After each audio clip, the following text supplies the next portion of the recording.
I felt like I barely got a break for people coming in. There's so many, like, pretty much every day. I enjoyed it, though. I got to talk to a lot of great people. Got to meet a few head coaches, a lot of position coaches, a lot of people from pretty much everywhere around the world, like Midwest, West Coast, South. I mean, it was a great experience, and I'm glad I got to do it. Were there any surprises or people you hadn't met before that kind of like started to jump out to you?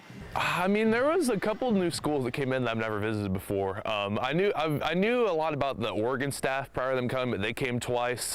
Dan Lanning and the O-line coach, Alike Terry.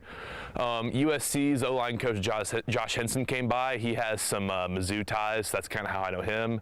And I think a couple others came by as well that I hadn't previously talked to, so it was definitely good to meet all those people. Now, you're not short on options for your college future, both on the football field and on the track.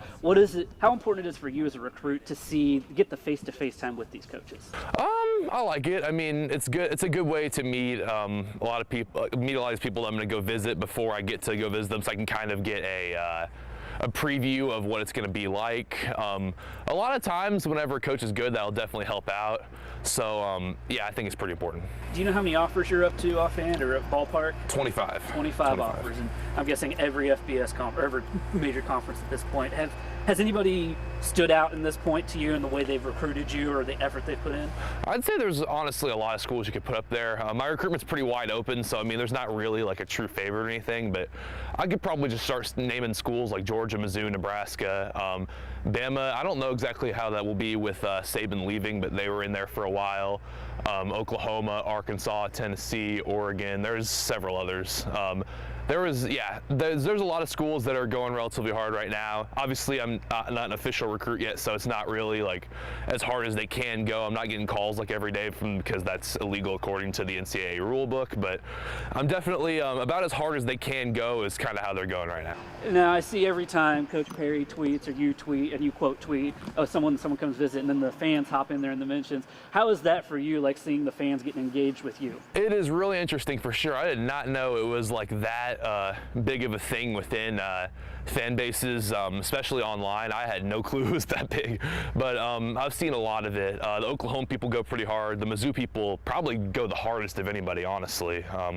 Mizzou Twitter is incredibly big. But yeah, there's a lot of really big fan bases on Twitter. It's really interesting to see how many of these people have support for a university.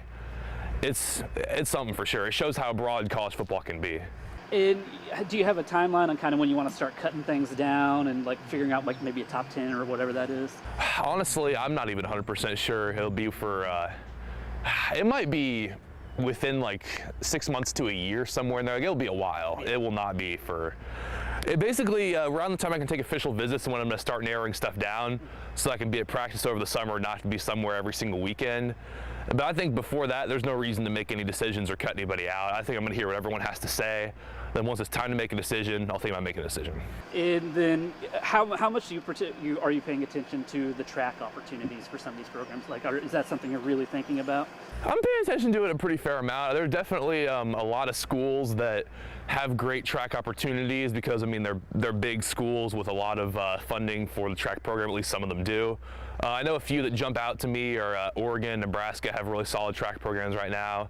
Or they literally call Oregon Track 10 USA. Their track program is definitely very well funded. A lot of the other programs, I mean, I've seen OU's throwing facilities. On my junior day, I went to there. I've toured Mizzou several times with my dad.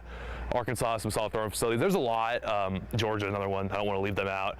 There's a lot of great throwing facilities, places that I'd like to throw out, and a lot of great coaches that I've heard about along the way. And my parents already know most of the coaches in the SEC, Big Ten, and other big conferences throws anyway, so they can kind of tell me how they are or how they were at least. So it's definitely something that I consider. It's not my highest thing right now. There's probably a couple things above that, but it's definitely one of the things that's in the mix for consideration.